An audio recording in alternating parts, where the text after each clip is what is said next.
दोस्तों आज की इस वीडियो में हम बरे-आज़म अफ्रीका के शुमाल मगरबी और बरे-आज़म एशिया के सिनाई जजीरा नमा पर वाक़े एक मुल्क मिस्र की सैर करने वाले हैं और बात करने वाले हैं इस मुल्क की तारीख और इस मुल्क के दिलचस्प और अजीब हक़ाइक़ की। मिस्र की तारीख, तहजीब, तमद्दुन और सकाफत हजारों साल पुरानी है। हम अक्सर मिस्र में वाक़े एहरामों और दरिया नील के बारे में तो सुनते रहते हैं। इन सब के अलावा मिस्र इस्लामी तारीख का भी गहवारा रहा है। हजरत मूसा और हजरत यूसुफ के दौरे नबूवत में मिस्र का बहुत बड़ा नाम मिलता है। जब अल्लाह पाक ने अपने प्यारे अंबिया को बनी इसराइल की तरफ नबी बनाकर भेजा तो ये लोग देवी देवताओं की पूजा किया करते थे। कहा जाता है कि बनी इसराइल के कमोबेश 1400 देवता थे जिनकी वो पूजा किया करते थे।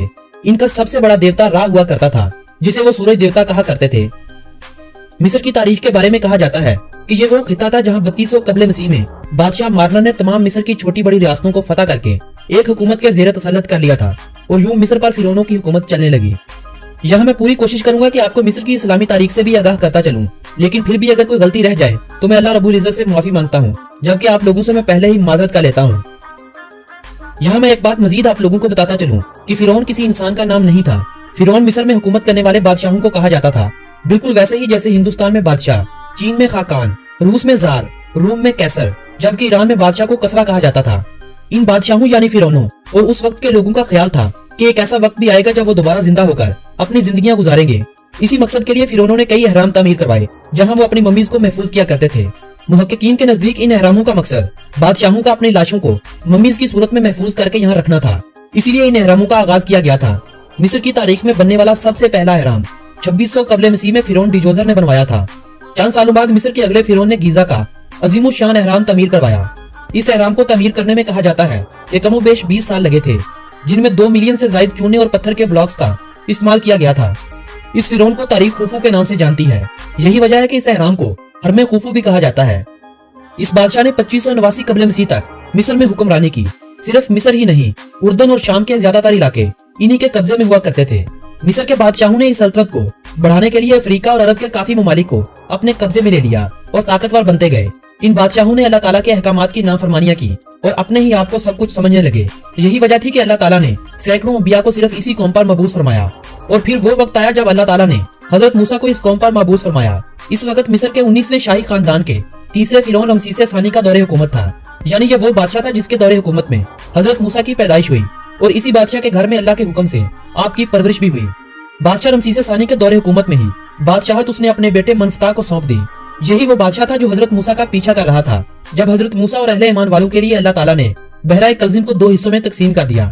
जब फिरौन अपने साथियों के हमरा समुद्र में बने इस रास्ते के बीचों बीच पहुंच गया तो अल्लाह ताला ने समुद्र को हुक्म दिया कि मिल जा, तो वो मिल गया। फिरौन अपने साथियों के हमरा इसी समुद्र में गर्क हो गया। आसारे कदीमा वालों के नजदीक इस बादशाह का दौरे हुकूमत 12वीं सदी कबले मसीह का था। इन फिरौनों की लाशों और इनके दौरे हुकूमत का अंदाजा मिस्र के अहरामों और इन नक्शो नगार से होता है जो इन बादशाहों ने अपने दौरे हुकूमत में बनवा रखे थे, जो आजकल मिस्र के अजायब घर में महफूज हैं। 664 कबले मसीह से 332 कबले मसीह तक यानी 2 सदियों से ज्यादा अरसा मिस्र ईरानी सल्तनत फारसिया के कब्जे में चला गया, जिसे अलेक्जेंडर ने दोबारा फतेह करते हुए मकदूनिया का हिस्सा बना दिया। यही वो बादशाह था जिसे तारीख सिकंदर आजम के नाम से जानती है। सिकंदर की मौत के बाद सिकंदर के जानशीनों ने कुछ अरसा बादशाहत के इस सिलसिले को कायम रखा। सिकंदर की मौत के बाद से यूनान और मिस्र के इलाकों पर जो हुकूमत कायम रही उसे तारीख में सल्तनत बातली मूस के नाम से पुकारा जाता है। इस सल्तनत की आखिरी मलका केलुपत्रा को माना जाता है। यही वो मलका थी जिसके किस्से कहानियां अफसानवी ड्रामों, फिल्मों और किताबों में आज भी पाए जाते हैं। केलुपत्रा मिस्र की वो शोहरा या फाक फिरौन मलका थी जिसके होशरुबा हुसन और कीमत खेज जवानी ने सल्तनत रूम के नामवर जर्नैलों को खाको खून में रंगकर अजीमोशान सल्तनतों को हमेशा के लिए सफा हस्ती से मिटा दिया। कुदरत ने इस फिरौन मलका को दिलकश हुसन और जादुई शख्सियत से नवाजा था, लेकिन अफसोस के वो इस हुसन की कीमत वसूल करते हुए खुद नीलामी की सूली पर चढ़कर एक नाकाबिले फरामोश दास्ताने इश्क व बेवफाई बनकर तारीख में हमेशा के लिए अमर हो गई। केलुपत्रा की जिंदगी के खात्मे और अगस्तस की जीत के साथ ही मिस्र में रूमी सल्तनत के एक नए दौर का आगाज हुआ। 7वीं सदी ईस्वी में मिस्र को अरब मुसलमानों ने फतह कर लिया। खलीफा दोम हजरत उमर फारूक के दौरे हुकूमत में मिस्र के काफी इलाके को फतह कर लिया गया था, जबकि अलेक्जेंड्रिया का इलाका बाजंतीनियों के पास रहने दिया गया। अरबों ने मिस्र के मफतूहा इलाके को फुस्तात का नाम दिया। 986 ईस्वी में फातमी दौरे हुकूमत में काहिरा यानी कायरो सिटी की बुनियाद रखी गई। फुस्तात के नाम से आज भी मिस्र में एक शहर आबाद है जहां हजरत उमर बिन नास ने अपना खैमा लगाया था। अरबी ज़बान में खैमे को फुस्तात कहते हैं। इसी मुनासबत से इस शहर को यह नाम मिला था और इसी नाम से मुसलमानों के दरमियान इस मुल्क की पहचान हुआ करती थी। 1517 ईस्वी में तुर्क मुसलमानों ने मिस्र पर कब्जा जमा लिया। सल्तनत उस्मानिया का हिस्सा बनने के बाद उस्मानियों ने मिस्र को उस्मानी सल्तनत के सूबे का दर्जा दिया, मगर मिस्र आखिरी वक्त तक उस्मानियों के लिए सबसे मुश्किल कंट्रोल होने वाला सूबा रहा है, जहां उस्मानियों से ज्यादा सल्तनत ममलूक का हुक्म चलता रहा। 1798 में नेपोलियन बोनापार्ट ने मिस्र के काफी हिस्सों पर हमले किए और मिस्र को फ्रांसीसी हुकूमत के मातहत करने की भरपूर कोशिशें की, मगर इनकी कोशिशों को हुकूमत बरतानिया ने नाकाम बना दिया और खुद इस मुल्क पर काबिज होने लगे। अब एक तरफ बरतानवी राज, दूसरी तरफ उस्मानी हुकूमत, जबकि तीसरी तरफ ममलूक सल्तनत इस मुल्क पर हुक्मरानी के ख्वाब सजाए कब्जे कर रही थी। लेकिन इस मुल्क पर अंदरूनी तौर पर मोहम्मद अली पाशा के खानदान का राज कायम हो चुका था, जो अरबेनिया और उस्मानी हुकूमत के एक सिपा सलार थे। 28 फरवरी 1922 में इसी खानदान ने हुकूमत बरतानिया के कब्जे को मानने से इनकार कर दिया और वाज़ेह तौर पर यह ऐलान किया कि मिस्र एक आजाद और खुद मुख्तार मुल्क है। तुर्कों और बरतानवियों के दरमियान एक सदी से ज्यादा अरसा इस खित्ते पर जंगें होती रहीं। 1922 में आजादी का ऐलान करने के साथ ही मुल्क में इनकलाबियों ने जोर पकड़ा और अपने मुतालबात के लिए तहरीकें चलाई गईं। 23 जुलाई 1952 का वो दिन था जब इनकलाबियों की सुन ली गई। तब से इस दिन को मिस्र में इनकलाबी दिन के तौर पर मनाया जाने लगा। अगले साल 18 जून को मिस्र जमहूरी मुल्क करार पाया। अपनी आजादी के बाद से मिस्र के इसराइल से ताल्लुकात खराब हो गए, जो आज तक सही नहीं हो पाए। इसराइल और मिस्र के दरमियान कई बार जंगों का आगाज हो चुका है। मिस्र ही वो पहला मुल्क था जिसके सदर ने बाकायदा तौर पर इसराइल का दौरा भी किया था। आज मिस्र का जमीनी रकबा 10,02,450 मरबा किलोमीटर है और यह मुल्क अपने रकबे के एतबार से दुनिया का 29वां बड़ा मुल्क है, जबकि इस मुल्क की आबादी 2017 में लगाए गए एक अंदाजे के मुताबिक 9,79,44,500 अफराद थी, जिसकी बुनियाद पर इस मुल्क को दुनिया का 14वां बड़ा आबादी वाला मुल्क माना गया था। कायरो सिटी यानी काहिरा शहर इस मुल्क का दारुल हुकूमत और सबसे बड़ा शहर होने का एजाज रखता है। मशरिक़ वुस्ता और अरब दुनिया का सबसे बड़ा शहर होने के साथ साथ इस शहर को दुनिया का 15वां बड़ा शहर भी माना गया है। मिस्र की करेंसी को मिस्री पाउंड कहा जाता है। इनका एक पाउंड पाकिस्तानी 7.51 रुपयों जबकि 3.95 इंडियन रुपयों के बराबर है। +20 इस मुल्क का कॉलिंग कोड और EG इस मुल्क का कंट्री डोमेन नेम है। 2013 से सदर मोहम्मद मुर्सी की हुकूमत का तख्ता उल्टने के बाद से मिस्री फौज के जर्नैल अब्दुल फातेह अल सीसी मिस्री सदारत के ओहदे पर काबिज हैं और मुस्तफा कमाल बराए नाम के वजीर आजम हैं। वक्त के लिहाज से मिस्र पाकिस्तान से 3 घंटे पीछे है। यह मुल्क पाकिस्तान से 3,763 किलोमीटर की दूरी पर वाक़या है। पाकिस्तान के क़याम के बाद से 1951 में दोनों ममालिक के दरमियान सफारती ताल्लुकात कायम हो चुका था, लेकिन इससे कबल कायदे आजम भी मिस्र का बाकायदा तौर पर दौरा कर चुके थे। पाकिस्तान ने इसराइल के खिलाफ मिस्र की जंगों में फौजी और माली मुआवनत भी की है। आज भी पाकिस्तान और मिस्र के ताल्लुकात इतने बुरे नहीं है। जरूरत है तो एक ऐसे लीडर की जो इस्लामी ममालिक को एक मेज पर बिठाए। मिस्र जाने के लिए पाकिस्तानियों को इस्लामाबाद में कायम मिस्र की एम्बेसी से वीजा हासिल करना पड़ता है, तभी मिस्र में पाकिस्तानियों को दाखिले की इजाजत मिलती है। तकरीबन 1000 के करीब पाकिस्तानी इस वक्त मिस्र में मुकीम हैं। मिस्र का मुकम्मल नाम अरब रिपब्लिक ऑफ इजिप्ट यानी अरब जमहूरिया मिस्र है। मिस्र के अगर महल वकूअ की बात की जाए तो इस मुल्क के मशरिक की जानब बुहेरा अहमर, मगरब की जानब लीबिया, शुमाल की जानब फलस्तीन और बुहेरा रूम, जबकि इस मुल्क के जुनूब में सूडान वाक़या है। मिस्र की कमोबेश 8 करोड़ के करीब आबादी दरिया नील और इसके मुल्हिका इलाकों में मुकीम है। आबादी का बड़ा जरिया काश्तकारी है। मिस्र की काश्तकारी में स्वान डैम का बड़ा किरदार है। इस डैम को पहली बार बरतानवी दौरे हुकूमत में बनाया गया था। कई बार इस डैम में तब्दीली और पानी के इजाफे की वजह से इसे बड़ा भी किया गया था। 1946 में पानी ज्यादा हो जाने की वजह से एक बार फिर से इस डैम को बनाने पर जोर दिया गया। अमेरिका और बरतानिया से $270 मिलियन का कर्जा भी मंजूर करवाया गया, मगर 1952 में इस कर्जे को रोक दिया गया क्योंकि अमेरिका और बरतानिया का दावा था कि मिस्र ने चेकोस्लोवाकिया से खुफिया तौर पर फौजी डील की है और अवामी जमहूरिया चीन को मिस्र ने तस्लीम कर लिया है। दरअसल इन ममालिक का यह इरादा था कि मिस्र किसी तरह से इसराइल को मान ले, लेकिन मिस्र के सदर ने वो काम कर दिखाया जो इनके वहमो गुमान में भी नहीं था।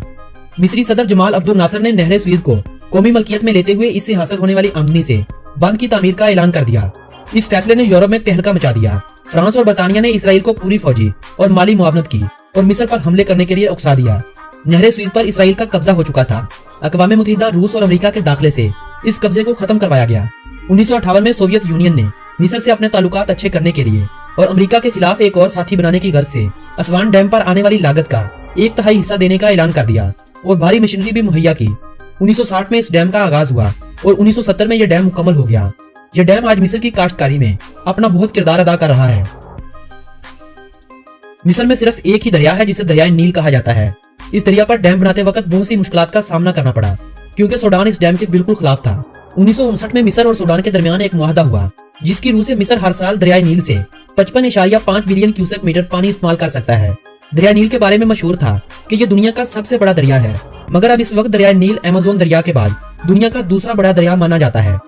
इसी दरिया यानी दरिया नील की बदौलत आज मिस्र दुनिया में खजूरें पैदा करने वाला सबसे बड़ा मुल्क, अंजीर की पैदावार के हवाले से दूसरा बड़ा मुल्क, स्ट्रॉबेरी की पैदावार के हवाले से चौथा बड़ा मुल्क भैंसों का दूध पैदा करने वाला, प्याज पैदा करने वाला और बैंगन पैदा करने वाला भी चौथा बड़ा मुल्क माना जाता है, जबकि तरबूज और टमाटर की पैदावार के हवाले से इस मुल्क का दुनिया में 5वां बड़ा नाम है।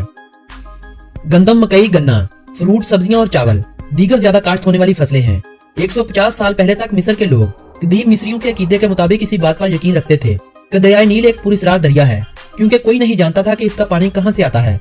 लेकिन अब सबको मालूम हो चुका है कि इस दरिया का आगाज मशरकी अफ्रीका से होता है। ज़राअत के शोबे के अलावा केमिकल इंडस्ट्री और टेक्सटाइल मिस्र की मईशत में इजाफे का सबब है, जबकि क्रूड ऑयल और कुदरती गैस बेचकर भी मिस्र अच्छा खासा मुनाफा कमा रहा है।